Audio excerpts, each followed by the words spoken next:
कितना वक्त लगा दिया खुशी आने में। मैं पूरे 2 घंटे से तुम्हारा इंतज़ार कर रहा था, और तुम तो जानती हो 1 सेकंड भी तुम लेट होती हो ना तो मुझे फिक्र होने लगती है। ऐसा क्यों करती हो खुशी? मोहित, तुम तो जानते हो कि मुझे घर का सारा काम करके आना होता है, इसी वजह से थोड़ा वक्त लग गया। लेकिन चिंता मत करो, अब पूरे 2 घंटे तुमसे बात करूंगी, उसके बाद ही अपने घर जाऊंगी। देखो, अब हम जल्दी शादी कर लेते हैं, बहुत वक्त हो गया है, अब और इंतज़ार नहीं होता मुझसे। मैं तुमसे दूर अब 1 सेकंड भी नहीं रह सकता हूँ। ठीक है, तुम तो जानते हो मेरा इस दुनिया में कोई नहीं है सिवाय तुम्हारे। अगर तुम मुझे अपना लोगे तो ये मेरे लिए भी बहुत खुशी की बात होगी। फिर दोनों प्यार भरी बातें करते हैं। वहीं दूर से राजकुमारी पूनम वहां से जा रही होती है। तभी उसकी नजर मोहित पर पड़ती है और वो वहीं पर खड़ी हो जाती है। अरे, ये लड़का कितना खूबसूरत है। मैंने अपने जीवन में इतना खूबसूरत लड़का कभी नहीं देखा है। इससे तो मेरा बनना चाहिए और मैं भी इससे शादी करूंगी। लेकिन ये क्या, ये मेरा कैसे हो सकता है? अब इसके बगल में तो पहले से ये लड़की बैठी है। लेकिन नहीं, ऐसा नहीं होगा। मैं किसी भी कीमत पर इसे अपना बनाकर ही रहूंगी।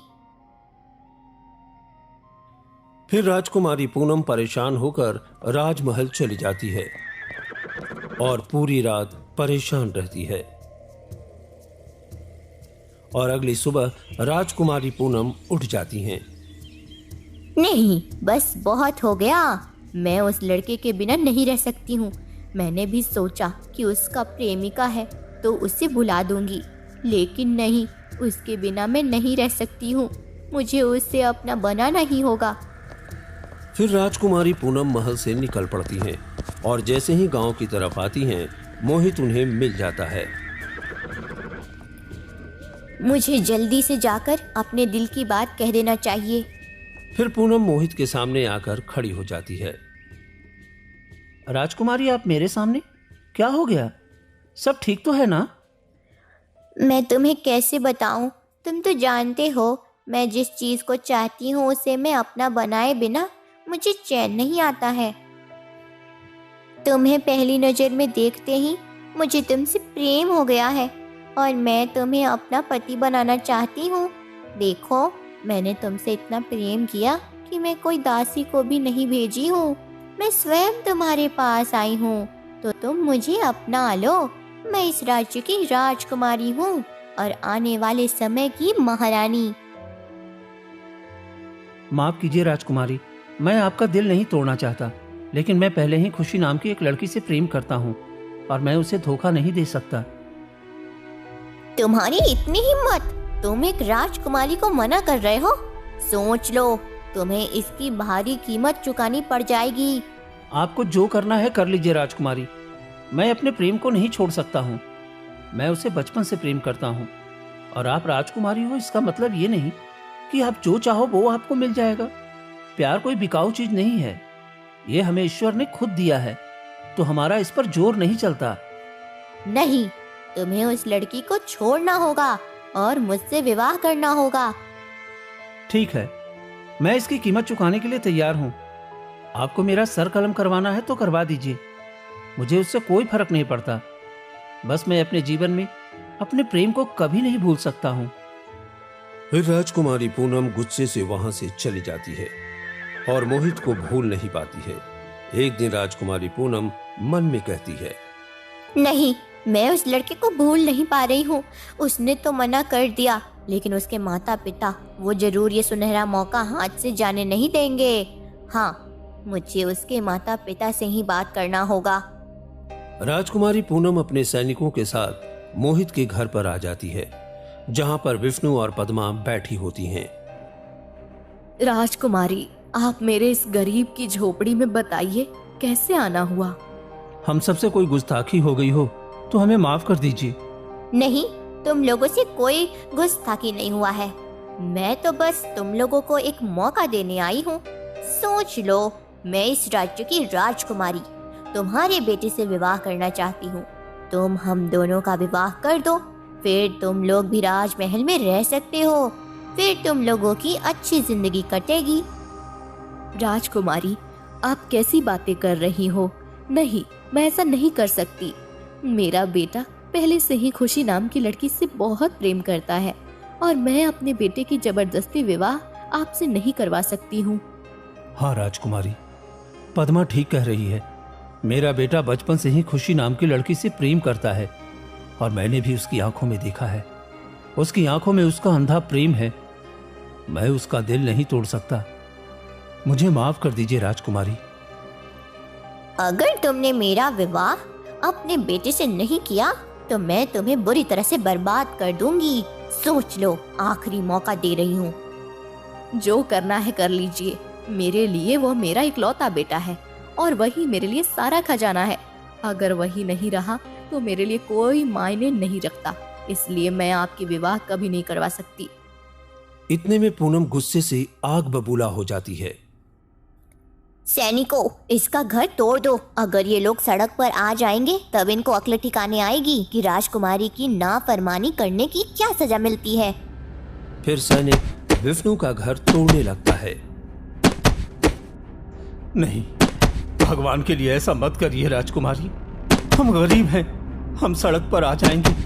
कुछ तो हमारे ऊपर रहम करिए, कुछ तो रहम कीजिए राजकुमारी। लेकिन राजकुमारी पूनम नहीं सुनती और सैनिक पूरा घर तोड़ देता है, जिस वजह से विष्णु और पद्मा दोनों रोते हुए सड़क के किनारे बैठे रहते हैं। मैं तुम्हें अभी भी मौका दे रही हूँ। अगर मंजूर हो तो राजमहल अपने बेटे का रिश्ता लेकर आ जाना। फिर राजकुमारी पूनम अपने सैनिकों के साथ वहां से चली जाती हैं। तभी गांव वाले ये दृश्य देखकर इकट्ठे हो जाते हैं। अरे कितनी क्रूर है ये राजकुमारी। देखो तो बेचारे का घर तोड़ दिया। सच में ये बहुत घमंडी है। इसने जो चाहा वो करके ही रही है। अरे तुम्हारे बेटे से विवाह करना चाहती है तो तुम लोग विवाह क्यों नहीं कर देते? इसी बीच मोहित वहां पहुंचता है और अपने माता पिता को सड़क के किनारे बैठा देखकर घबरा जाता है। माँ पिताजी, क्या हो गया? आप लोग ऐसे सड़क के किनारे क्यों बैठे हैं? और ये हमारा घर किसने तोड़ा? पद्मा रोते हुए सारी बात बता देती है। नहीं, ऐसा नहीं हो सकता। राजकुमारी ने हमारा घर क्यों तोड़ा? अरे वो कुछ भी कर ले, पर मैं तुम्हारा प्यार नहीं खोने दूंगा। चिंता मत करो। नहीं पिताजी, मैं आपको इस तरह सड़क पर नहीं देख सकता हूँ।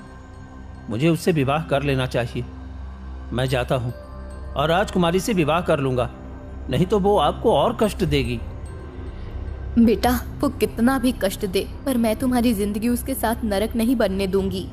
इतने में खुशी वहां आ जाती है। ये क्या, आप सब सड़क किनारे क्यों हैं? और घर किसने तोड़ा? ये क्या हो रहा है मोहित? मुझे पूरा सच बताओ। मोहित सारी घटना बता देता है। तो इतने दिनों से तुम लोग परेशान हो और तुमने मुझे पहले बताया क्यों नहीं मोहित?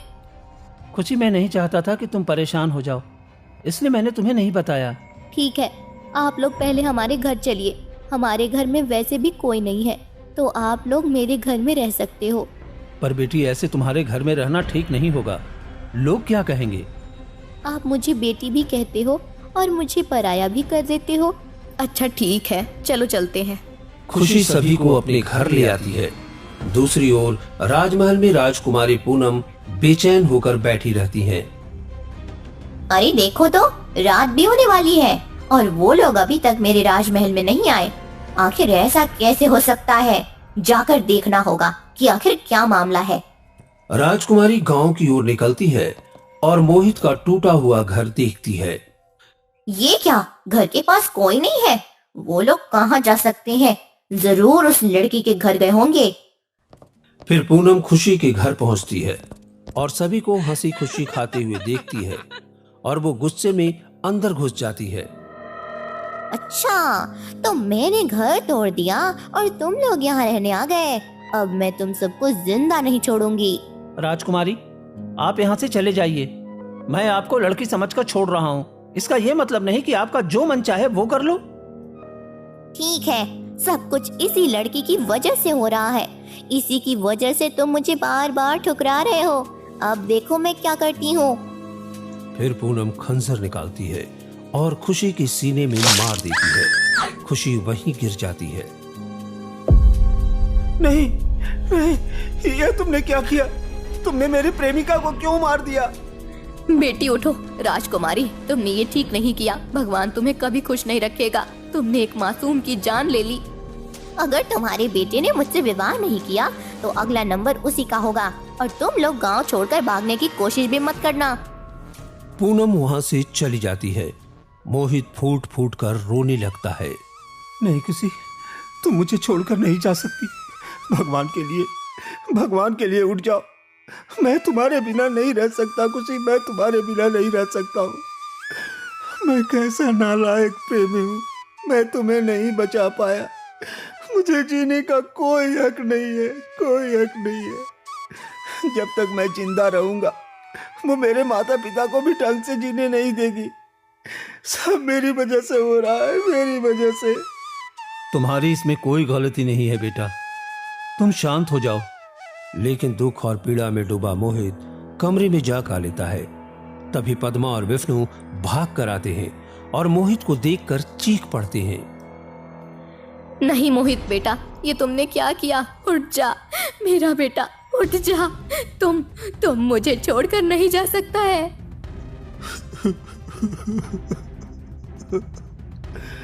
हे भगवान, ये कैसा न्याय किया तुमने हमारे ऊपर। इसमें मेरे बेटे और इस बच्ची का क्या कसूर था? हम दोनों को छोड़कर चले गए। अब हम अपना बाकी जीवन कैसे बिताएंगे, कैसे बिताएंगे? पद्मा फूट फूट कर रोने लगती है और हाथ जोड़कर आसमान की ओर देखती है। मैं बद्दुआ देती हूँ राजकुमारी, पूनम को वो कभी खुश नहीं रहेगी। उसने मेरे इतने हंसते खेलते घर को उजाड़ दिया। भगवान उसे कभी खुश मत रखना। पद्मा और विष्णु दोनों फूट फूट कर रोने लगते हैं।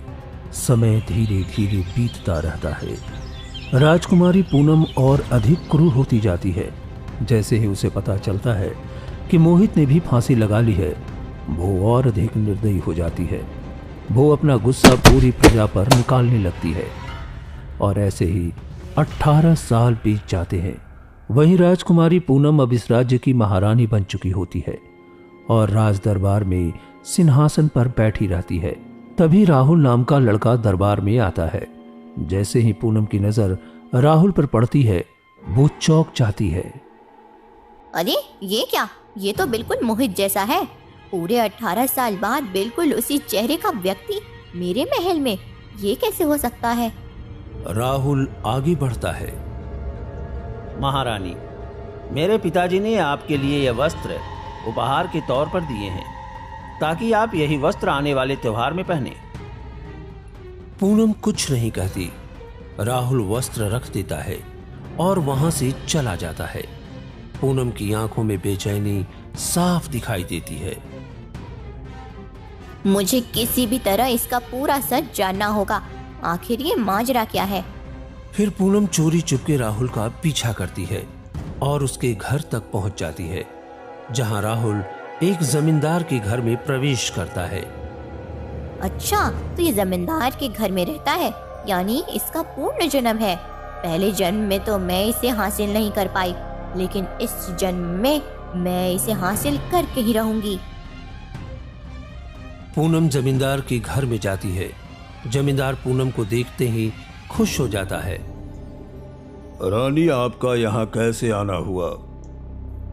जमींदार, तुम तो जानते हो मैंने आज तक विवाह नहीं किया और इतने दिनों तक किसी की ओर देखा भी नहीं, लेकिन तुम्हारे बेटे को पहली नजर में देखते ही मुझे कुछ अपना सा महसूस हुआ है। अगर तुम कहो तो मैं तुम्हारे बेटे से विवाह करना चाहती हूँ और कुछ समय उसके साथ बिताना चाहती हूँ। जमींदार घबरा जाता है। ये आप कैसी बातें कर रहे हैं? आप इस राज्य की महारानी हैं। आपकी आज्ञा की अवहेलना करना मेरे बस की बात नहीं है। लेकिन अगर मेरा बेटा भी आपको पसंद करने लगे तो इस रिश्ते से मुझे कोई आपत्ति नहीं होगी। ठीक है, तो पहले मैं तुम्हारे बेटे से अपने दिल की बात कहूंगी, उसके बाद विवाह की बात होगी। तभी राहुल वहां आ जाता है। जैसे ही राहुल पूनम को देखता है, वो मोहित हो जाता है। पहली बार रानी को इतने करीब से देख रहा हूँ। ये कितनी खूबसूरत है। पूनम हल्की मुस्कान के साथ कहती है, राहुल, मैं तुम्हारे पिता से बात करने आई थी।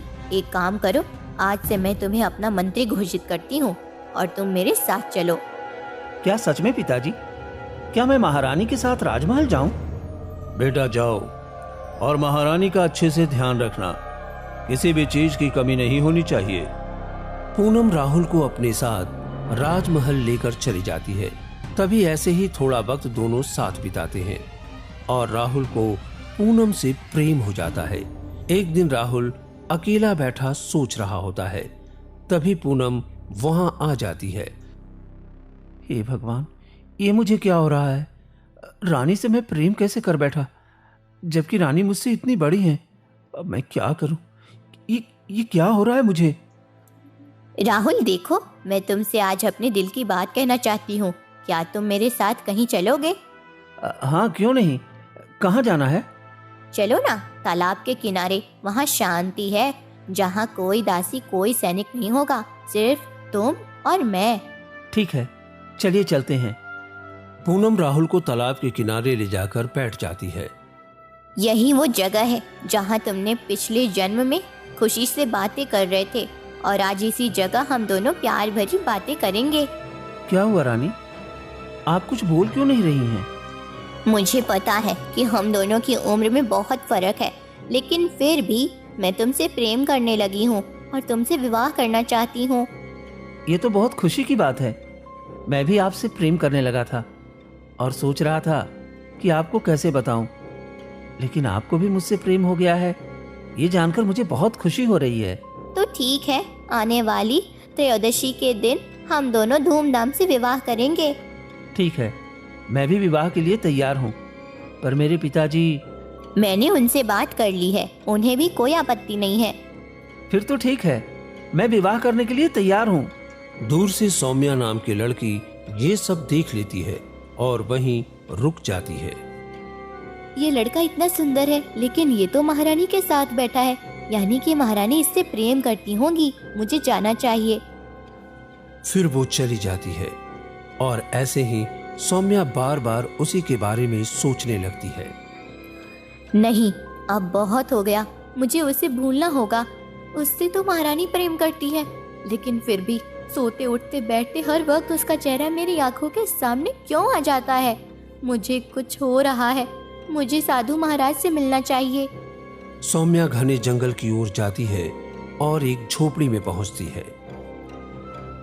आओ पुत्री आओ, बताओ कैसे आना हुआ? साधु महाराज, पता नहीं मुझे क्या हो गया है। जब से मैंने उस लड़के को तालाब के किनारे देखा है, हर वक्त उसका चेहरा मेरे दिमाग में घूमता रहता है। आखिर वो कौन है और मुझे उसकी इतनी याद क्यों आ रही है? साधु महाराज अपनी ज्ञान दृष्टि से देखते हैं। पुत्री, वो कोई और नहीं बल्कि तुम्हारा पहले जन्म का प्रेमी है। ये आप कैसी बातें कर रहे हैं? ऐसा कुछ नहीं होता। बेटी, तुम दोनों का प्रेम बहुत सच्चा है और तुम दोनों का पिछले जन्म में मिलन नहीं हो पाया था। इसी वजह से तुम दोनों ने पुनर्जन्म लिया है। रुको, मैं अभी तुम्हें दिखाता हूँ। फिर साधु महाराज कुछ मंत्र पढ़ते हैं, जिससे सामने एक छवि दिखाई पड़ती है, जिसमें पिछले जन्म की सारी घटनाएं दिख जाती हैं। उसे देखते ही सौम्या को सब याद आ जाता है। हाँ, मुझे याद आ गया कि किस तरह राजकुमारी पूनम ने मुझे जान से मारा था और उसके बाद मोहित ने भी अपनी जान दे दी। लेकिन साधु महाराज, इस जन्म में तो वो राजकुमारी से ही प्रेम कर रहा है। अब मैं क्या करूं? कैसे उसे उसके चंगुल से आजाद करूं? तो तुम्हें उसे भी पुनर्जन्म की याद दिलानी होगी, जिससे तुम अपना प्यार हासिल कर सकती हो। फिर सौम्या गुस्से से झोपड़ी से निकल पड़ती है और सौम्या भागते हुए राजमहल पहुंचती है, जहां विवाह की धूमधाम से तैयारी चल रही होती है। सौम्या बीच में आकर खड़ी हो जाती है। ये विवाह नहीं हो सकता, इसे रोक दीजिए। जैसे ही पूनम की नजर सौम्या पर पड़ती है, वो घबरा जाती है। नहीं, ये तो बिल्कुल खुशी जैसी है, जिसे मैंने अपने हाथों से मारा था। यानी इसका भी पूर्ण जन्म हो गया। नहीं नहीं, मुझे इसे यहाँ से भगाना होगा। तुम कौन हो और हमारा विवाह क्यों रोक रही हो? यहाँ से चली जाओ। अभी भी इसे कुछ याद नहीं आया। फिर पूनम जोर से सौम्या के गाल पर एक थप्पड़ मार देती है और पूनम सौम्या का हाथ पकड़कर कमरे में ले जाती है।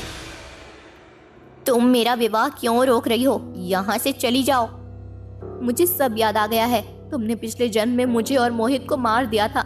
इस जन्म में मुझे सब याद है, लेकिन मोहित को कुछ याद नहीं है, इसलिए वो तुमसे प्रेम कर रहा है। मैं उसे सारी सच्चाई बता दूंगी। अच्छा ठीक है, तुम थोड़ी देर बैठो, मैं बाद में बात करती हूँ। पूनम अपने कमरे में चली जाती है। अगर राहुल को सब याद आ गया तो वो मुझसे विवाह नहीं करेगा। पिछले जन्म में मैं उसे नहीं अपना सकी, लेकिन इस जन्म में मैं उसे हासिल करके रहूंगी। पूनम एक गिलास पानी लेती है और उसमें जहर मिला देती है। जैसे ही सौम्या ये पानी पिएगी वो मर जाएगी और मेरे और राहुल के बीच कभी नहीं आएगी। पूनम वो पानी लेकर सौम्या के पास आती है। मैंने तुम्हें थप्पड़ मारा था, तुम ये पानी पी लो। मुझे तुम दोनों के प्रेम के बीच नहीं आना चाहिए। मैं अपने पापों का प्रायश्चित करना चाहती हूँ। ठीक है राजकुमारी, मैं ये पानी पी लेती हूँ। जैसे ही सौम्या पानी पीने वाली होती है, पीछे से राहुल आ जाता है। रुक जाओ, ये पानी मत पियो। क्या हुआ? तुम मुझे पानी पीने से क्यों रोक रहे हो? मैंने देख लिया है, राजकुमारी पूनम ने इसमें जहर मिलाया है और मुझे सब याद आ गया। पिछले जन्म में भी तुमने मेरी खुशी को मार दिया था। इस जन्म में तुम हमें अलग नहीं कर सकती हो। अच्छा, तो तुम्हें भी सब याद आ गया? हाँ, जैसे ही पूनम ने भरी सभा में तुम्हें थप्पड़ मारी, उसी वक्त मुझे कुछ कुछ याद आने लगा और जब मैंने पानी में जहर देखा तो मुझे सब याद आ गया।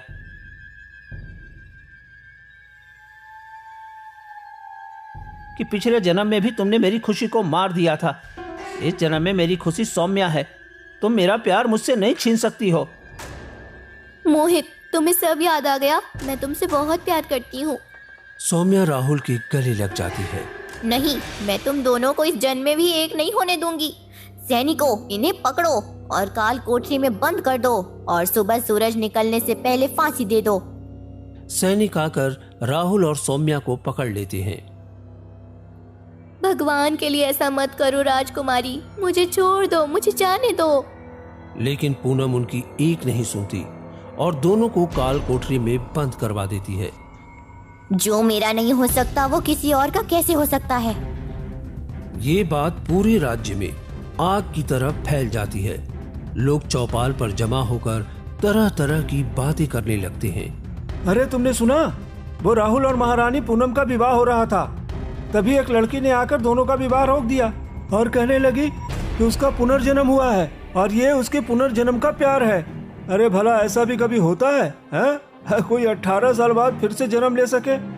अरे हाँ, इस बात में सच्चाई जरूर है। अगर कोई सच्चे मन से प्रेम करता है तो उसका जन्म दोबारा जरूर होता है। ये सारी बातें दूर खड़े विष्णु और पद्मा सुन लेते हैं। दोनों के चेहरे पर घबराहट और उम्मीद एक साथ आ जाती है। नहीं नहीं, मेरा बेटा फिर से जन्म तो नहीं ले लिया जी। चलो, हमें अपने बेटे को छुड़ाना होगा। लेकिन वो रानी बहुत शक्तिशाली है, हम अपने बेटे को उससे कैसे बचा पाएंगे? एक बार तो हमने उसे खो दिया, लेकिन इस बार नहीं। चलो, किसी साधु महाराज से मदद लेते हैं। दोनों जंगल की ओर निकल पड़ते हैं और एक झोपड़ी के पास पहुंचते हैं, जहां साधु महाराज ध्यान में मग्न बैठे होते हैं। आओ आओ विष्णु पद्मा, मैं जानता था तुम दोनों जरूर आओगे। वक्त ने करवट ले ली है और तुम्हारा बेटा जो मर गया था वो इस दुनिया में फिर से आ चुका है। महाराज, हमें भी यही आभास हुआ है, लेकिन इस बार फिर वो उसी राजकुमारी के चंगुल में फंस गया है। इस बार उसकी मनमानी नहीं चलेगी। चलो, मैं तुम्हारे बेटे को कुछ नहीं होने दूंगा। फिर पद्मा, विष्णु और साधु महाराज तीनों एक साथ राज दरबार की ओर निकल पड़ते हैं। राजकुमारी, अपने पापों से बाज आओ। तुम इस बार दो मासूमों को अलग नहीं कर सकती। आप कौन है और ये सब कैसे जानते हैं? इस जन्म में उन दोनों को एक होने से कोई नहीं रोक सकता। और तुम्हारे अत्याचार से पूरा गांव भी पहले से ही परेशान है। कोई मेरा कुछ नहीं बिगाड़ सकता। मैंने जो चाहा है वही करूंगी। राहुल इस जन्म में मेरा ही होगा। इतना घमंड मत करो रानी, वक्त के साथ अपने आप को बदलो। तुम्हारे प्रकोपों से वैसे ही पूरा गांव परेशान है। तुम उन दोनों बच्चों को छोड़ दो और उन्हें अपना प्यार भरा जीवन जीने दो। तुमने उन दोनों को बहुत तबाह कर दिया है। राजकुमारी, अब तो मेरे बेटे को छोड़ दो। पूरे 18 वर्ष हम दोनों उसकी मृत्यु के बाद कैसे जिए हैं ये सिर्फ हम जानते हैं। जैसे ही हमें पता चला कि मेरे बेटे जैसा कोई फिर इस दुनिया में आया है, हम दोनों भागे भागे यहाँ आए हैं। भगवान के लिए इस बार तो मेरे बेटे को जिंदगी दे दो। अगर तुमने उन्हें नहीं छोड़ा तो अब मैं तुम्हें ऐसा श्राप दूंगा जिससे ये पूरा राजमहल तहस नहस हो जाएगा। ये सुनते ही पूनम घबरा जाती है। ठीक है, भगवान के लिए ऐसा मत करिए साधु महाराज। आप मुझे कोई श्राप मत दीजिए। मैं उन दोनों को छोड़ रही हूँ। सैनिकों, उन्हें यहाँ लेकर आओ। सैनिक राहुल और सौम्या को लेकर आते हैं। उन्हें देखते ही विष्णु और पद्मा अवाक रह जाते हैं। बिल्कुल वही चेहरा, वही आंखें, वही नाक, ये बिल्कुल मेरे बेटे जैसा है। और ये तो खुशी जैसी है। राहुल भागकर विष्णु और पद्मा के गले लग जाता है। माँ, पिताजी, आप दोनों ठीक तो है ना? मुझे माफ कर दीजिए। मैंने खुशी के लिए आत्महत्या कर ली थी और आपके बारे में कुछ नहीं सोचा था। सौम्या भी रोते हुए आगे आती है। मुझे भी माफ कर दीजिए। मेरी वजह से आपको अपने बेटे को खोना पड़ा। आप दोनों हमें माफ कर दीजिए। विष्णु दोनों के सिर पर हाथ रखता है। कोई बात नहीं, तुम दोनों का प्रेम बहुत सच्चा था और इसलिए तुम दोनों ने फिर से जन्म लिया। अब तुम्हें कोई अलग नहीं कर सकता। ये मेरा आशीर्वाद है। तुम दोनों हमेशा खुशहाल जीवन जियोगे। और रानी, तुमने इन बच्चों के साथ और अपनी प्रजा के साथ जो अन्याय किया है उसकी सजा तुम्हें जरूर मिलेगी। वक्त के साथ तुम्हें ऐसी बीमारी होगी जिससे तुम तड़प तड़प कर मरोगी। अब सब लोग यहाँ से चलो। समय बीतता है और राजकुमारी पूनम को एक गंभीर बीमारी हो जाती है। पीड़ा और अकेलेपन में वो अपने किए पर पछताती है। वहीं दूसरी ओर राहुल और सौम्या विवाह करके सुख शांति और प्रेम से अपना जीवन जीने लगते हैं।